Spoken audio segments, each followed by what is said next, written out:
Welcome to Spooky Ass Shit. I am your host, Eric Dwellnells, and I'm happy to report that I would say 95% back to normal. I still have a little bit of congestion in my nose. This voice still clocks out here and there, but for the most part, we're back to normal, just in time for my show, Avenue Q, to have ended its run. I was not healthy a single day of the performance of that show, but somehow I made it through. I didn't get any complaints from the audience. I persevered, which is what you got to do when you're into live theater. The show must go on, right? And so it did. Tonight, we are dipping back into the realm of fairy tales, which I haven't done in quite some time, although longtime listeners will remember that I did do an episode about my favorite fairy tale when I was a kid, Hansel and Gretel. That was my favorite one. I mean, as a kid, how could you not love it? Children in danger, being abandoned by their parents, but yet they survive by their own wits, and they kill a witch. And of course, there's the gingerbread house. Who wouldn't want to eat that, right? So that was my favorite one as a child.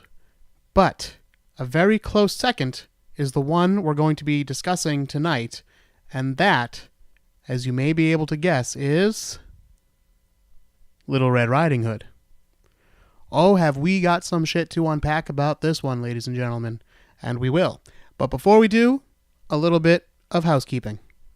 First, as always, I want to point you guys to the website. That is spookyas.com or spookyasshit.com. Those both take you to the same place, and that is the show's webpage. And from there, you can find each and every episode, including the ones no longer available on iTunes. You can also sometimes find associated videos, sometimes in rare occasion outtakes, pictures, and you can also find links to all of our social media. We are at Spooky Ass Shit on both Twitter and Instagram, and you can find us on Facebook at facebook.com/spookyas. Don't forget to join the Spookaroos. Let me try that again. Don't forget to join the Spookaroos, our secret closed group where we can discuss anything and everything openly without the weight of public judgment. Now, there is another website I want to discuss with you guys, but I want to hold off on that part. I'm sure some of you can already guess if you follow me on social media already. But before we get to that, I want to discuss what I talked about at the end of last week's episode, and that is changing the name of this show. I shared with the official True Blue Spookaroos, those of you in the group, I shared what I was considering changing the name to. Now, it was never finalized. It was just an idea that I had, one that seems to make sense to me. But some of you brought up some good points about why maybe that isn't the best choice. Some of you were in full support of it. And to be honest with you, I still haven't made up my mind one way or the other about changing the name of the show. There's a lot of reasons I would like to, and there's a lot of reasons I think I wouldn't like to. Mostly that I have this website already, and that the name is out there. And honestly, I like the name. I like Spooky Ass Shit. I'm not as excited about Spooky AS, but, you know, maybe that's kind of a cute, quirky thing that we have to do, and that's part of what makes us cool, and that we understand it, and others don't. I don't know. Maybe that's part of it. But so the point is, no matter which direction I decide to go in, it won't be official until what I consider the start of next season, which would be January, February of 2020. It's really kind of arbitrary, especially where I do the show and I don't really take breaks. I mean, I take random breaks here and there when I'm sick or when I need to for whatever reason, but I don't have like an off season exactly. But I just consider that the beginning of the new season. So if I did make a change, that's probably when I would do it. But that gives me a good long time to consider and think about it and ask you guys about it and talk to you guys about it on the Spookaroos and other places, but especially the Spookaroos. I feel like that's the core group of fans that have really stepped up, shown their support, and are in communication with me, and have chosen not only to find the Facebook group, but of course find the closed Facebook group and ask to join. So to me, that says that, hey, I'm in this with you. I want to be a part of this. I'm in this community, and I really appreciate that 1000%. So I definitely value your opinion, and I thank everyone who responded to the poll, shared your thoughts and opinions with me, messaged me with your own ideas, which were great. By the way, I got some great alternate titles as well. So that's I will say, I was thinking, I had come pretty close to making up my mind and saying, you know what, I'm not even going to go with the idea that I had. I'm just going to change the name of the show on iTunes to just Spooky with Eric Dwinells, which I guess theoretically is still possible, but I found out there is a show called Spooky already. It's not called Spooky with Eric Dwinells, but it's called Spooky, and I'm not going to like step on somebody else's toes, right? But guess what? The show just premiered in January. So if only I had had this thought a little bit earlier, we could have just been Spooky, and I probably wouldn't have changed anything. I wouldn't have changed the website. I wouldn't have changed the Facebook and all. Like, I wouldn't have had to change any of that stuff. I would just be like, well, we'll just add the AS. That's no big deal. People can remember. I don't know. All right. Final thing as far as housekeeping goes that I want to talk about. This is the other website I was telling you about. This is the GoFundMe campaign that I have started to support both this podcast and my street performance as the Witchfinder General of Salem, Massachusetts. The one and only officially licensed Witchfinder in Salem, certainly, and probably the world, as far as I know. I put those two things together because they're both spooky, and I want to improve both by buying new audio equipment. In fact, buying audio equipment at all for the Witchfinder. I've never used any. It's always just been my raw voice out there, which I think showed itself to be a problem because there were times when my voice would become so raw from speaking over the crowd and the hustle and bustle of a city during the most touristy season that my voice was just raw and I couldn't talk. In fact, the past few years, I've always meant to go out on Columbus Day as the Witchfinder General, but I found that my voice was so worn out from the previous weekend that I found it better just to take the day off and rest at home instead. And then when I was cast in Avenue Q and we started rehearsals, I noticed my voice doesn't quite work the way it used to. Now, maybe that's just part of getting older, but I have a feeling that the raising of my voice during the whole Halloween season has something to do with it.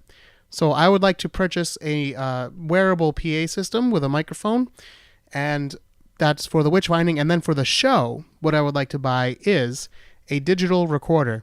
This is pretty standard podcasting equipment, but to get a good one, you're talking at least a couple $100 and maybe a little bit more with accessories and all that. And so I would like to get this because this way I could carry it with me when I go to horror conventions, maybe get some interviews with celebrities, but even if not celebrities, just to talk to some of the attendees. There's always interesting people there. I'm sure I could find people to talk to and interesting things to talk about. I'm also thinking I could bring it with me. For example, when Dave Francis was kind enough to bring me into Johnstone's Inn and go upstairs into the supposedly haunted, truly haunted area of the place, it would have been nice to have a recorder there to talk with him and be able to literally carry with us as we go.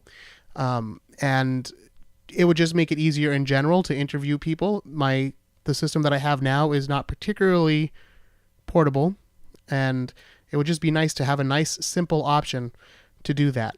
So if you support the show, if you want to see it grow, I invite you and humbly ask. I know times are tough. They're certainly tough for me, which is why I have to ask, even though these things don't cost an insane amount of money.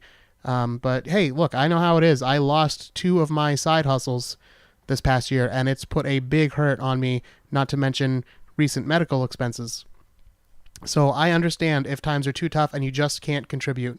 As I've said before, you guys certainly don't owe me anything. There's about a gazillion podcasts that you could be listening to, so just the fact that you listen to mine is flattering. But if you are in a position to help and you want to see the show grow and you want to save my voice so that I can keep doing this show for you, then the place you want to go to is gofundme.com/spookaroos19.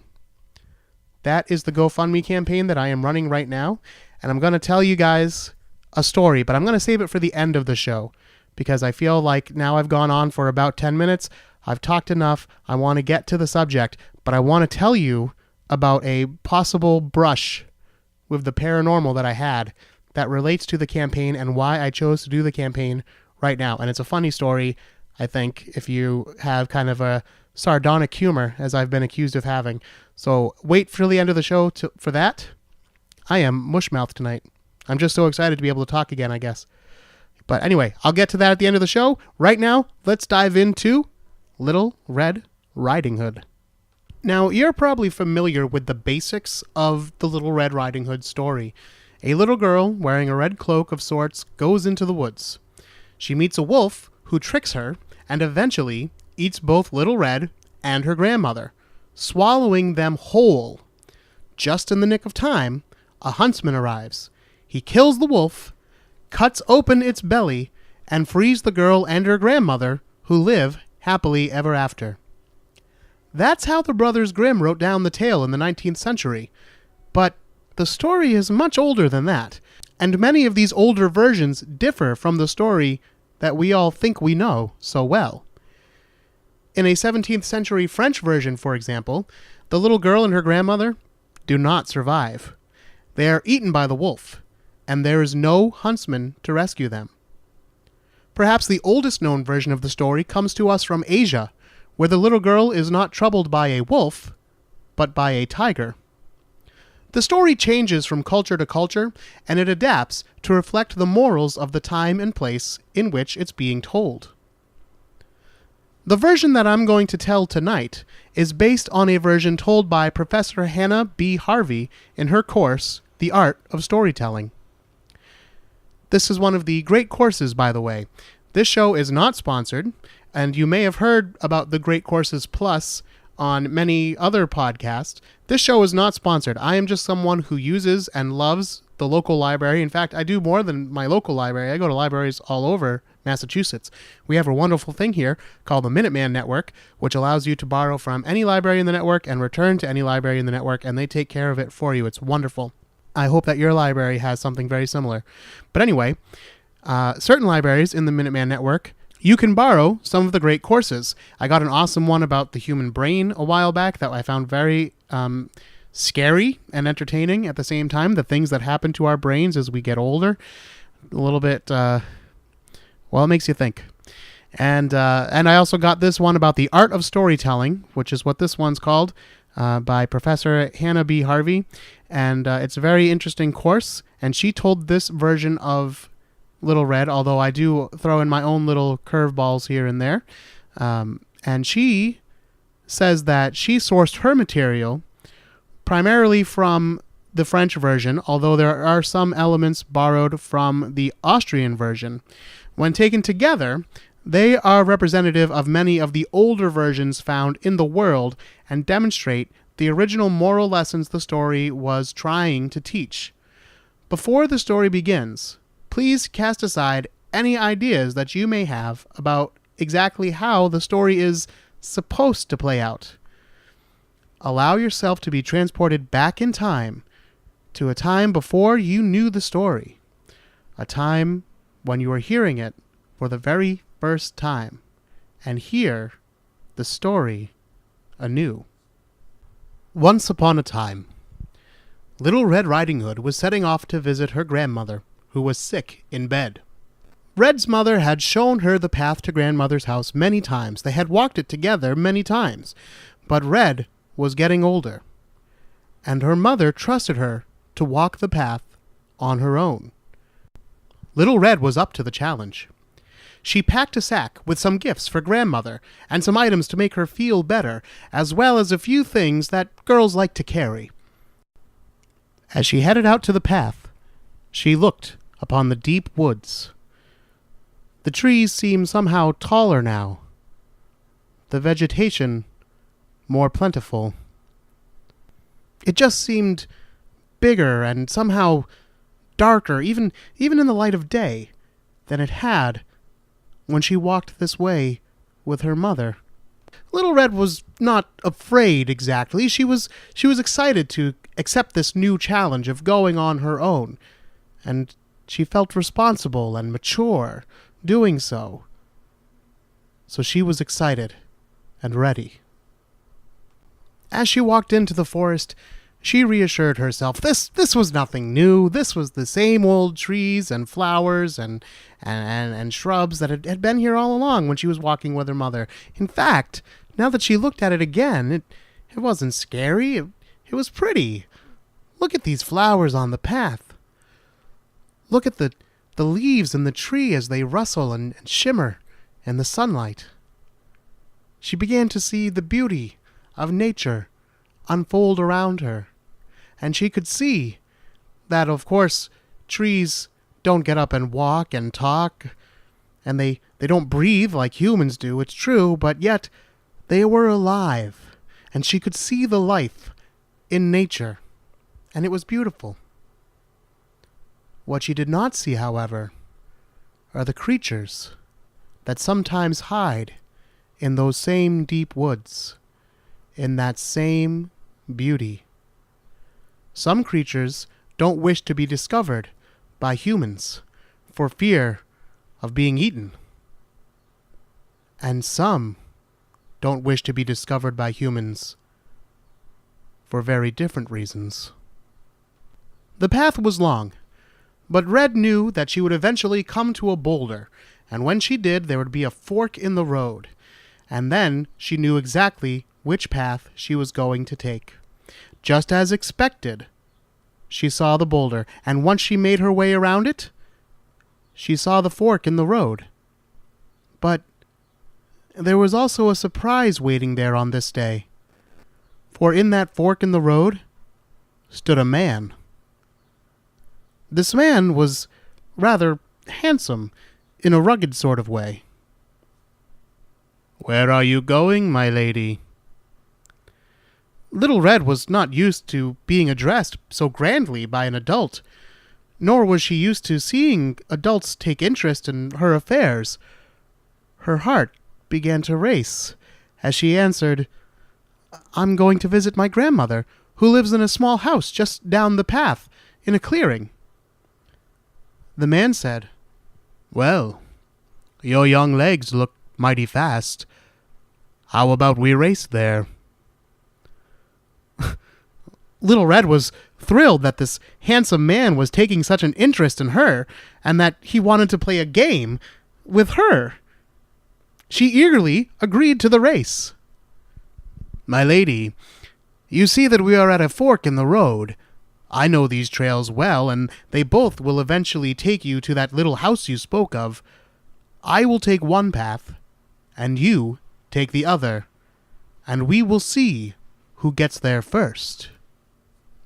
So, which path will you take? The path of the pins on the right, or the path of the needles on the left?"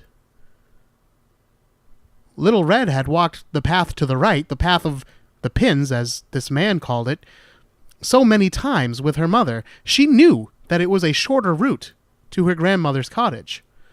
So she said, "Well, I will go the way my mother told me to go. I will take the path of the pins." "Very well. Then I shall take the path of the needles, and we will see who gets there first."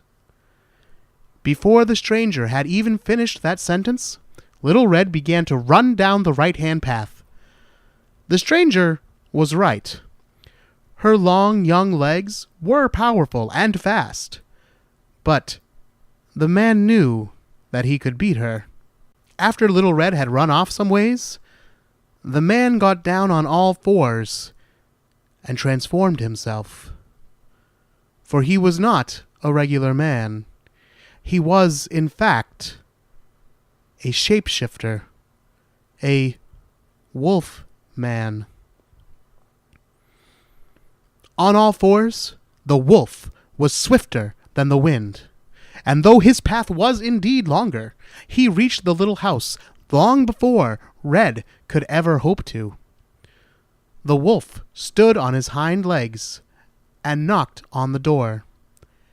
A small, elderly voice, the voice of Little Red's grandmother, called out, "Yes, come in, little one.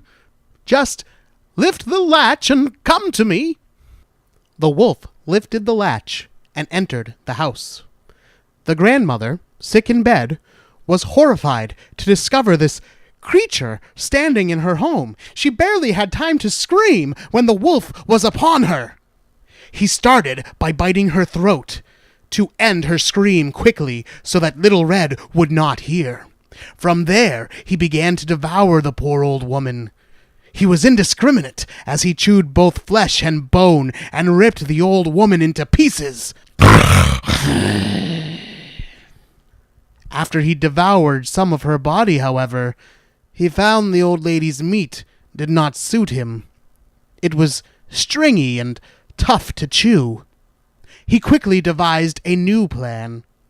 He took the leftover meat and put it on a serving plate on the table. He took the old woman's blood and collected it into a pitcher, which he also placed on the table. Finally, he dressed himself in the old lady's clothes, dived into bed, and pulled the covers up over his snout, and waited for Little Red to arrive. Little Red finally did arrive at her grandmother's house. She ran through the front gate, panting and out of breath. She had run hard for quite some time now. As she gulped to catch her breath, she looked around and did not see the stranger who had challenged her. Little Red knew she must have won the race. She was very impressed with herself, and she was sure both the stranger and her grandmother would be impressed as well. "Oh, aren't you a swift one? Oh, aren't you a clever young lady?" they would cry. She was slightly disappointed that the man was nowhere in sight. She did not expect to have beaten him so handily. Oh well, she figured. He'd come along eventually and congratulate her then. She went and knocked on the door. A voice called out from inside the house. "Come in, child. Just lift the latch and come to me." Little Red thought the voice sounded rather peculiar, but she knew that grandmother hadn't been feeling well, so perhaps the illness was affecting her voice. A little laryngitis, perhaps. Little Red opened the latch and stepped inside. It was dark in the little house. Little Red couldn't see very clearly. She put her sack down by the door, and then she heard the small voice call out from under the bed. "Child, you must be hungry after your journey. I put some lunch just right on the table there for you." Little Red went to the table and saw the plate full of meat and the pitcher full of liquid. She took the meat from the plate and began to cook it and season it just as her grandmother had taught her. She took the meat and cut herself off a serving. She offered some to her grandmother, who remained in bed, but grandmother refused, saying, "Dear child, I've already eaten lunch, and I must save room for dinner." So Little Red began to serve herself. Just as she was about to put the first bite of meat into her mouth, a cat, which had been lounging on a nearby windowsill, jumped up and cried, "Horrors! She eats the flesh of her own grandmother!" Little Red could not speak animal, so she did not know what the cat had said. Still, its sudden commotion had startled her. "What's wrong with that cat, grandmother?" "Oh, just throw your shoe at that noisy old cat and go right on eating." Little Red threw her shoe and the cat ran off. The child returned to her meal. As she ate the meat, she found it stringy and rather tough to chew. She poured herself a drink from the pitcher, and as she raised the glass to her lips, a bird appeared at the open window and cried, "Stop! You're drinking the blood of your grandmother!" Little Red could not speak animal, so she couldn't understand what the bird had said. Grandmother called from the bed again, "Oh, just throw your shoe at that noisy bird and keep on eating and drinking." Once again, Little Red followed her grandmother's instructions. She threw her shoe and kept on drinking. When she had finished her lunch, Grandmother called from the bed. "Oh, you must be tired. Come here into bed and rest with me a while." Little Red walked to the bed, but as she did so, she got a strange feeling in the pit of her stomach. It was an uncomfortable, tingling, gnawing kind of feeling. She thought to herself, "I know this feeling, but I've never felt this way in my grandmother's house before." As Little Red got into the bed, the feeling began to spread all over her body and into her heart, which began to beat very quickly, just as it had done when she met the man at the fork in the road. But this, she recognized, was a very different kind of feeling. Pushing the strange feelings aside, she took off her apron and said, "Grandmother, what should I do with my apron?" "Oh, just throw it in the fire. You won't need it any more." Little Red did so. Then she took off her bodice and asked her grandmother where she should put it. "Oh, throw it in the fire, too. You won't be needing that anymore either." She did the same with her skirt. She did the same with her stockings. All the while, her heart beat faster and faster. Now, she sat there naked, in bed. As she moved in the bed, taking off her stockings, she could feel her grandmother's leg brush against her. "Grandmother," she cried, "how hairy your legs are!" "The better to keep you warm with, my dear. Come closer, girl." She moved a bit closer and felt her grandmother's arms embracing her. "Grandmother, what long arms you have!" "The better to hold you with, my dear. Come closer." Little Red moved closer still and felt her grandmother kiss her. "Grandmother, what big teeth you have!" "The better to eat you with. Now come closer." But Little Red did not move closer. Instead, in an instant, she looked at her grandmother and realized it was not her grandmother at all. In fact, it was a wolf wearing her grandmother's clothing. Suddenly, she realized where she was and what was about to happen to her. In that very instant, Little Red's heart beat faster and faster still, and she cried out the very first thing that came to her mind, "Grandmother, I have to go to the bathroom." "What?" "I have to go to the bathroom." "Just do it in the bed." "Grandmother, I have to go outside so I can go to the bathroom." "Very well. But wear this," the wolf cried as he tied a piece of red thread to Little Red's ankle and held the spool in his hand. "This is so I'll know where you are." Little Red jumped out of bed, and on her way out, she quickly grabbed the sack she had brought with her. She grabbed it so swiftly, the wolf did not see her do so. She ran outside until she got to a small tree in the front yard.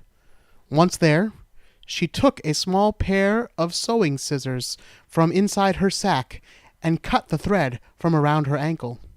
She retied the loose thread on the nearby tree and ran off into the wilderness as quickly as she could.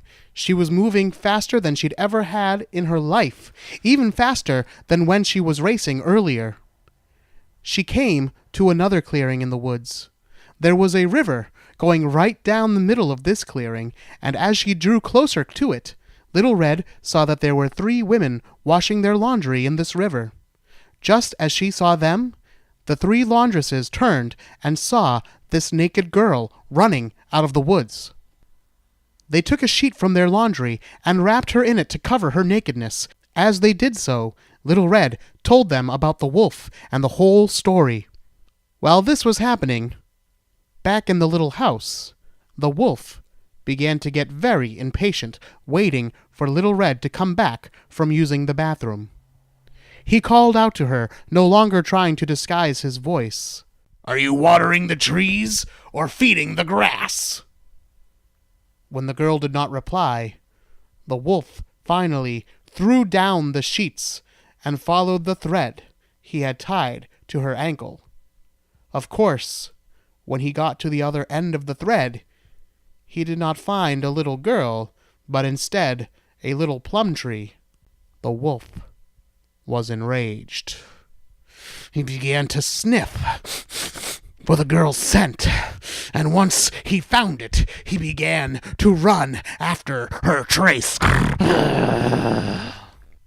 Just as the wolf was entering the clearing with the river, the laundresses took a large sheet and stretched it over the river.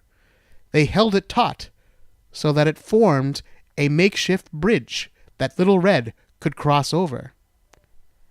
As she reached the other side of the river, the wolf, walking on 2 legs again, but still wearing the blood-soaked clothing of the dear departed grandmother, ran to the laundresses. "You women, you will make that same bridge for me, or I will eat all 3 of you!" The laundresses were older and wiser than Little Red. They had encountered wolves and men and wolfmen in the woods before. They knew wolfmen were ferocious, but not very smart. "Very well," said the laundresses. "If you will spare us, we will make a bridge so that you can catch the little girl and have your revenge." They took their sheet and made a bridge. The wolf began to cross it, but as he reached the halfway mark, he noticed he was up to his ankles in water. He took a few more steps, and the water was up to his thighs. He turned to look at the laundresses, and as he did, they all cried, "Oops," and let go of the sheet. It wrapped around the wolf, twisting around his body as both he and the sheet sank into the river. As she ran, Little Red turned around and saw the wolf trapped and struggling in the sheet as the water carried him down river to an uncertain fate. But she was safe. This is only the story of the first time that Little Red came face to face with a wolfman. But it's not the only time. She would come across several more wolves in the woods through her life, just as the laundresses had. But now she knew she could beat them. It is said, however, that Little Red never ate meat again. The end. So that is my retelling of several old versions of the Little Red Riding Hood fairy tale. Now, in this version, I think I picture, when we think of Little Red, I don't know how old she's supposed to be in most tellings. I think in this version, I picture her more around the age of, 11 or 12, maybe right around that age. And there's a reason why I think that is the case, and we're going to get into that as we talk about some of the themes and symbols that come up, mostly in this telling, but also in other tellings of the Little Red fairy tale. As I said, this version is very different from the Brothers Grimm version. It does still have a happy ending, of course, but a very different kind of ending, and one that I think seems rather appropriate for our modern times, don't you? This seems like kind of a woman power kind of story, which I could imagine being a big hit today. So yeah, I think these fairy tales still have something to teach us. But let's go ahead and talk about some of the symbolism that we are familiar with from Little Red Riding Hood. Now, of course, the story is called Little Red, but I do question how old the girl is because a lot of these symbols represent maturity, spring awakenings of sorts, sexual awakenings, and, having your period, your first period. And who better to talk about that than me, a almost middle-aged man? Well, first of all, we have the color red. Little Red Riding Hood. In other versions, she's known as Little Red Cap. In other versions, the color red is not mentioned at all, and we don't know what kind of clothing she's wearing. Again, it changes from time to time and culture to culture. But red, of course, is the color of lust. And this is mostly, we think of this one coming from the French version, which is also where she gets the name Little Red Riding Hood. This was a couple hundred years before the Brothers Grimm version. And in this version, like I said earlier, it doesn't have the happy ending. And the morality tale here seems to be that she, quote, should have known better. You go in the woods, you wear red colors, you're not careful, you don't listen to the lessons your mother tried to teach you about wolves and the woods, and this is what you get for it. So you better just listen to your parents, and you better listen to your mother. And, of course, the underlying subtext there is you protect your maidenhood. You do not let a man lead you astray, because they will turn into wolves, and they will devour you.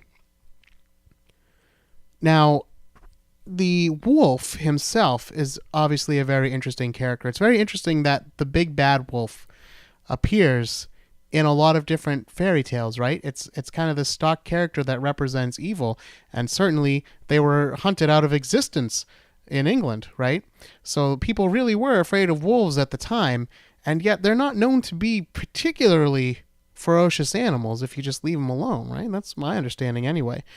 But they do pop up in fairy tales as, these evil demon creatures a lot of times. What does the wolf represent? Well, according to Professor Harvey in this Great Courses lecture, and also, of course, the book that everybody that's taken any kind of psych class probably had to read at some point or another, Uses of Enchantment by Bruno Bettelheim. I'm hoping I remembered his name correctly. I don't have it in front of me. I do own a copy of this book because I never took psychology classes when I was in school at the Boston Conservatory studying musical theater. But my oldest brother did take psychology classes, and he would leave his books around, and I would sometimes pick up these books. And this is one of the ones that I found very, very interesting, even when I was, in my young teens. I was like, oh, that's what this story was about. And he has a lot to say. It's mostly sex stuff about Little Red Riding Hood, but also the wolf symbolizes different things to different listeners of the story, because when you're a little kid, the wolf represents real problems. For example, wanting candy and not being allowed to have it, having the temptation to take that candy even though you're not allowed to have it. That's what Professor Harvey says in the course, right?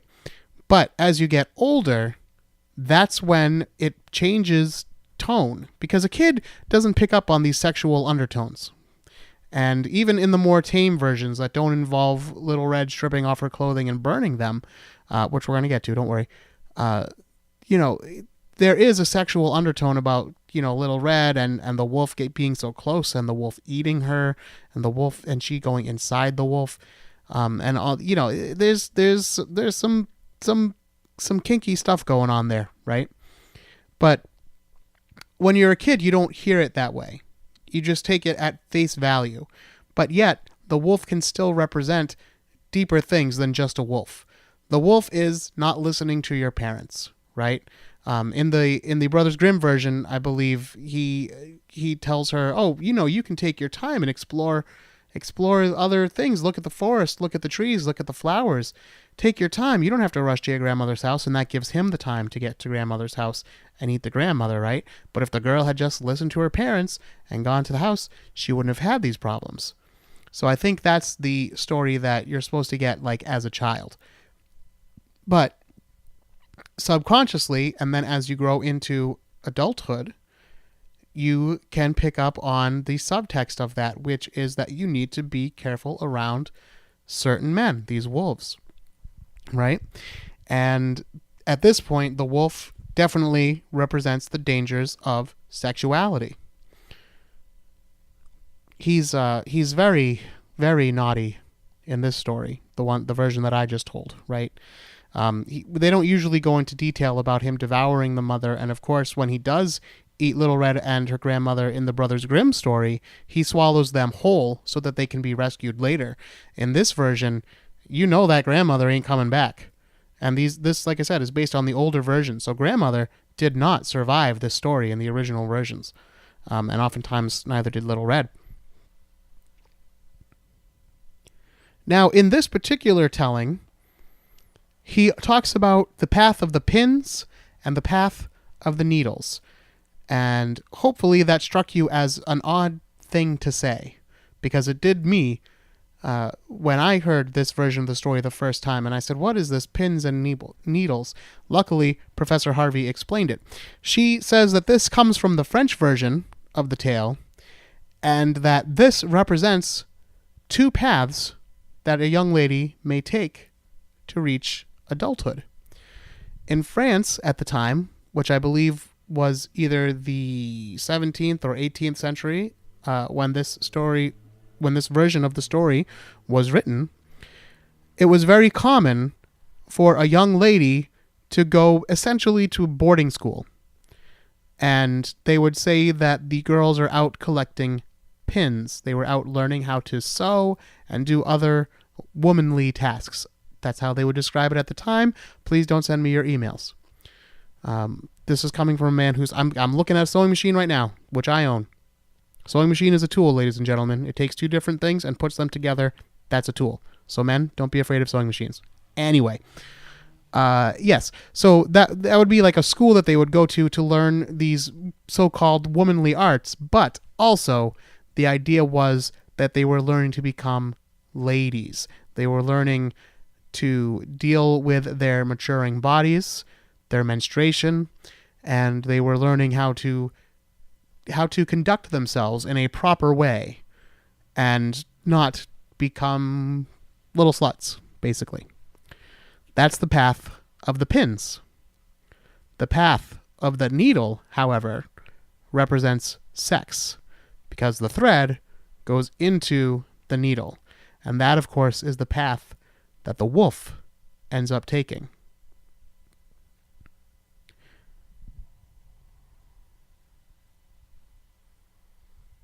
Now, a part of the story that I'd never heard in any version that I knew is the whole cannibalism aspect, where Little Red is eating her grandmother. I had never heard that being part of the story at all, and I really wondered what the hell that was supposed to symbolize in there. According to Professor Harvey, this is not so much about the blood and gore just for the fun of storytelling, although we can all appreciate that, being horror movie fans like we are. It's actually symbolic of the girl reaching maturity. She's taking the place of the grandmother. The blood is the blood of menstruation. She's not eating grandma. She's growing up. She's reaching a sexual maturity. So, seems like kind of an abstract way to think about it, but that is what the story is supposed to be saying on a sub-level. Let me know. Write in and let me know if that's what you got or if you were thinking something completely different, because that one threw me for a loop there. Now, as I said, the wolf represents different things at different ages, but it always kind of has that underlying seduction.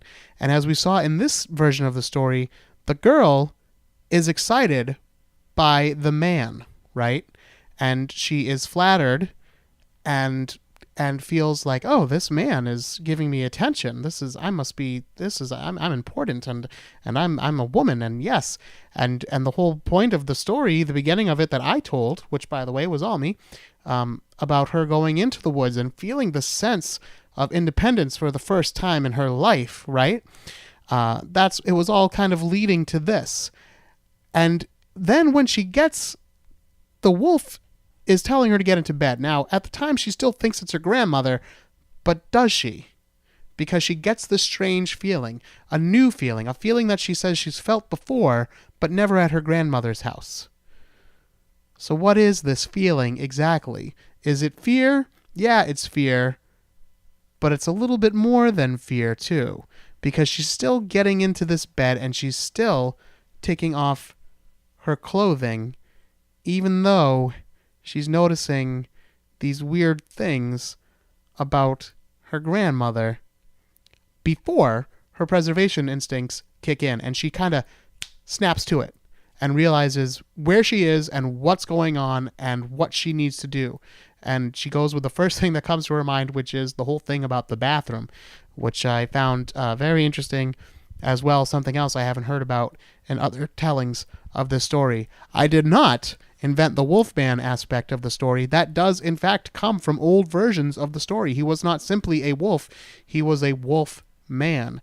And I think we all know that the wolf man himself has long been a symbol of man's, not humankind's, but specifically a man's sexuality. He becomes a different creature when his mind is only focused on the, animal instincts of sex, right?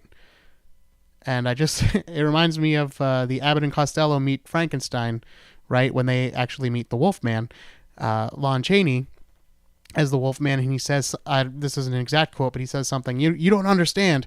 When the full moon comes up, I turn into a wolf. And one of them says, yeah, you and about 1 million other guys. So that context has been along with the wolf and wolfmen from day one. And I think that one's pretty obvious to me. Now, the happy ending, we don't always get with the Little Red stories. But when we do get the happy ending, that is a symbol that lets children know that it's okay to have these conflicting desires. Yes, you might want to stop and look at the flowers. Yes, you might want attention from an older person. Yes, it might be exciting to meet a wolf. And you might make mistakes along your path in the woods, which of course represents growing up, right? This whole story is about growing up. And it's okay to make those mistakes as long as you are smart about it, or as long as you have others who are willing to help you, as long as there are adults that are willing to help you and that you are willing to learn from, you can get away from the wolf and make it out of the woods. And what I like about this particular version of the story is that it says that this is not a happily ever after tale. She meets other wolves. She has these kinds of encounters again. But she's more prepared to deal with them, just like the laundresses who had come before her, going through the path of the woods and growing up, were more prepared to deal with this wolfman, than she was. So I think this is a wonderful version of the story. I hope you enjoyed it. And I think just the history, the subtext, the telling of the Little Red Riding Hood story is so interesting. And I'm going to make a recommendation here. If you are a musical theater fan, I'm sure you are familiar with it, but if you're not, please do check out Into the Woods. It is written by Stephen Sondheim, the music, and he, of course, is one of the greatest composers of our time. And they did make a movie version of it recently, a Disney version. That's not the one I'm recommending. They actually filmed I believe it was the original Broadway cast, and they used to show it on PBS all the time when I was a kid, and that was always an event when that thing was on, until we eventually taped it, and then I could watch it whenever. But it is really well done. It's really interesting. The music is beautiful. The lessons are beautiful, and it too is all about growing up, and not just as a child, but even as an adult. We're never done growing, are we? and we face a lot of the same challenges our entire life. So that's one of the things I really liked about this story, is she didn't live happily ever after. There were more struggles and more problems, but she had learned things from her first trip into the woods. So now, when she goes back into the woods, which I take as a symbol for the troubles of life, you're going to end up back in the woods. It's going to be dark. It's going to be scary. There's going to be times where it seems like you can't get through it. But if you keep your wits about you, if you remember the lessons that you learned, and if you're willing to occasionally accept help, you can get through it. And I think that is the lesson of tonight's story. So basically, these fairy tales are telling you, when they have these happy endings, don't be afraid. Don't turn off the show, though, because that's not the end of the show. That's just the end of tonight's episode. But as I said, I have a story to tell you that is different from the Little Red Riding Hood story. Let me take a swig of water. Okay, I've had my water, and this is the optional part of the show. The main story's over. We're done talking about Little Red Riding Hood. But if you're a fan, keep listening, because you're going to want to hear this story. This is the story of why I decided to do the GoFundMe campaign. I already told you what I wanted to buy and why I felt that stuff would be good to have. But this is why I decided to start that campaign now, and why I decided to take a chance on doing a GoFundMe specifically. And it involves, perhaps, a brush with the paranormal. I say perhaps. You'll find out why in a second. Here's what happened. So, for those of you who don't know, I have a day job where I manage a program for adults with developmental disabilities. And part of what we do is we help them find volunteer sites, which teach them job skills, and then using those kinds of skills, we get them out and find what we call real-world jobs, jobs that are out integrated into the community, just like anybody else would have, right? So that's my job. And one of the volunteer sites we have is Meals on Wheels. When we are done with Meals on Wheels, we go to Dunkin' Donuts, and they, buy coffee or whatever. And I was driving to Dunkin' Donuts after doing Meals on Wheels, and I was thinking to myself, man, I'm really broke, and there's a lot of things I would like to do and a lot of things I'd like to try, and I just don't have the money to do it. And what am I going to do? How am I going to live my life? I lost some of my side jobs, and my regular job isn't really paying the bills, or it's just barely covering the bills, and I just don't have the money to put into things like I used to. And how am I gonna pay for all this stuff? I think this is a struggle a lot of us have, right? Hopefully I'm not alone in this. And I was just really bummed out. And then suddenly, like, this inner voice popped up in my head and said, "Hey, Eric, don't worry about it. You've been through hard times before. You tighten your belt. You'll figure it out. Everything's going to be okay." And I believed it. Like, and the thing is, I didn't just think it, I felt it. Like, I felt like a chill go through my body, like a little orgasm almost, to be honest with you. Like, I felt it, and I was like, that's really weird. I've never had that happen before, right? Well, then we get to Dunkin' Donuts, and there's this old woman who's getting out of her car around the same time we are. So we get to the door around the same time. I'm there with like 4 guys, and this old woman sees me, and I hold the door for her, and I say, "Hey, when we get in there, why don't you go ahead of us? Because we're going to take our time." Because, I help the guys order, but they're supposed to count their own money, and sometimes it takes a little while. And if someone's behind us, it can take a long time, So if there's just one person or so behind us, I usually say, "Hey, why don't you go ahead?" And the woman, she was like, "Oh, I've seen you here before. We keep coming at the same time." And I was like, "Oh, yeah." And she was like, "The work you do is so good and so important, and I'm so impressed with you and the way you treat these guys and the way you interact with them. It's so sweet." And I was like, "Oh, thank you. Thank you." And she did go ahead of us. She went up and gave her order. Then she turned around and she said, "I want you to have this as a gift." And she handed me $20. And she said, "I want you to order whatever you want and keep the change and use it every time you come in here for the next couple of times." And my mind was blown a little bit, because literally this whole thing about, like, don't worry about money had just happened. Like literally as I was pulling in to Dunkin' Donuts. And then out of the blue, and this has never happened before, a stranger turns around without me witch finding or anything and hands me $20. It seemed suspicious, right? It seems like an unusual circumstance, perhaps even paranormal, maybe a sign from Jesus Christ or something like that, right? So I was feeling inspired. And I have been thinking about doing a Patreon or something for the show, which, is very common for podcasting people to do. But I feel a little bad asking for money on a monthly basis. And I said, well, let me just ask for money for things specifically that I need. Like a certain amount of money specifically to buy certain things that I want to improve the show. So people know that it's not just, going to me. It's actually going to improve the show and my street performance. And save my voice, which is good for both of those things. So that's why I said, let me start this GoFundMe campaign and let me do it today because it seems like I'm inspired and that I've been given a sign. This is like a sign, right?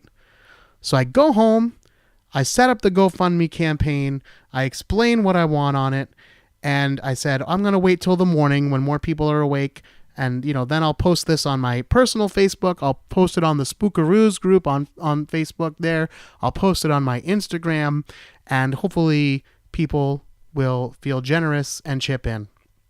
And I knew that, no one was going to come in and be like, here's $500 or, something like that. But I was hoping that, my Facebook friends at least would come on and give $1 or $2. And that I'd be pretty well on my way by the end of the workday.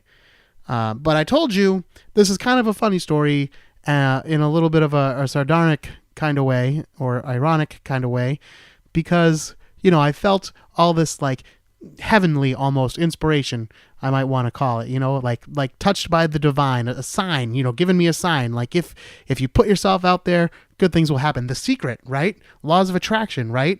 And if I ask the universe, then I shall receive, right?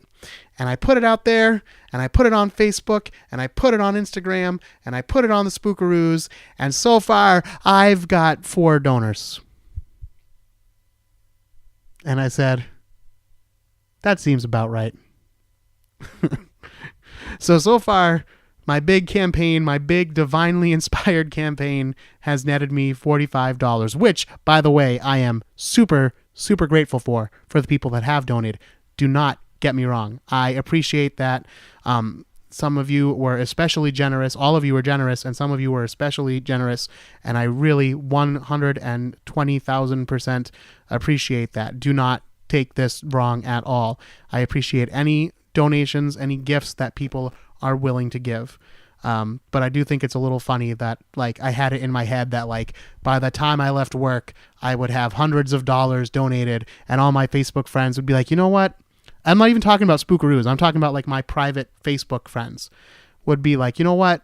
Eric's a good dude. I've known him forever. I'm going to chip in a couple bucks to his cause here and help the guy out. Even though, it's not, it's not medical bills and stuff like that might be more popular with crowdfunding kind of things, but he's got a project he wants to work on. He's got dreams of getting a little bit bigger with his podcast and his street performing. I don't want to help him out. Right. And so I thought, yeah, I'll have hundreds of dollars by the end of my workday. And I got there's 3 donors in the first hour and then 1 through the course of the day and 0 today. This is the second day of the campaign. So, look, I understand if there's no way you can help, if there's no way you chip in. I am in a similar boat, so I understand.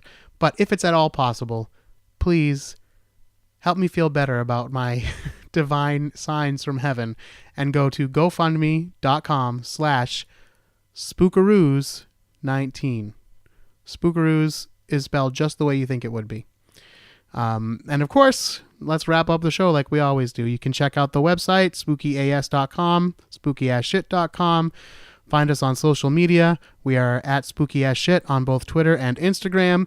Find us on Facebook, facebook.com/spookyas. join the Spookaroos and become part of the private conversations that we have there. So please, as always, continue to share the show, rate the show, whatever you can do to support the show. I really, really appreciate it. And again, I know there's a million podcasts you could be listening to, so the fact that you found this one and that you listen, and hopefully that you continue to listen, is a miracle in itself. So maybe that's the sign from heaven that I should focus on. Until next time, don't be afraid.